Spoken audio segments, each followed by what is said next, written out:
Ich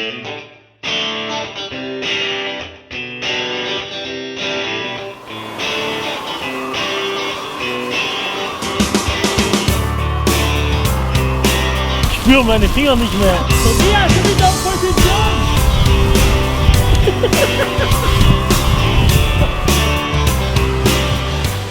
Hallo! Also, mein Kumpel Arthur, der hat heute eine Challenge von mir bekommen. Er hat es nämlich heute mit der baden-württembergischen Bierprinzessin zu tun.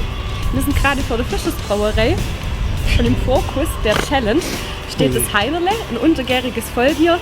Das Bier ist wahrscheinlich schon fast so alt wie die Brauerei selber. Aber wir stehen ja gerade bei Wind und Wetter rum und ich würde sagen, wir fangen jetzt einfach mal an. Die Challenge wird sehr, sehr spannend. Und zwar lassen wir eine Heinerle-Flasche aufs Dach der Brauerei, wo der Arthur sich befindet und sie dann fangen darf. Es schneit und das mit den Luftballons, das wird auch nochmal nicht schön.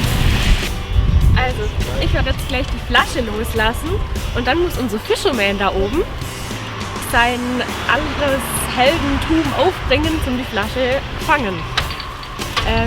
Das probieren wir jetzt aus, oder? Bereit da oben? Ich bin bereit!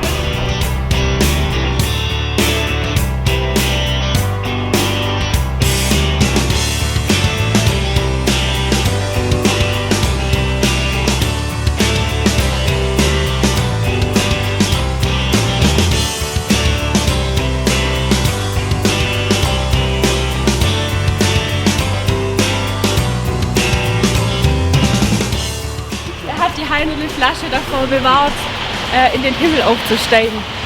Arthur, zur Belohnung darfst du es trinken.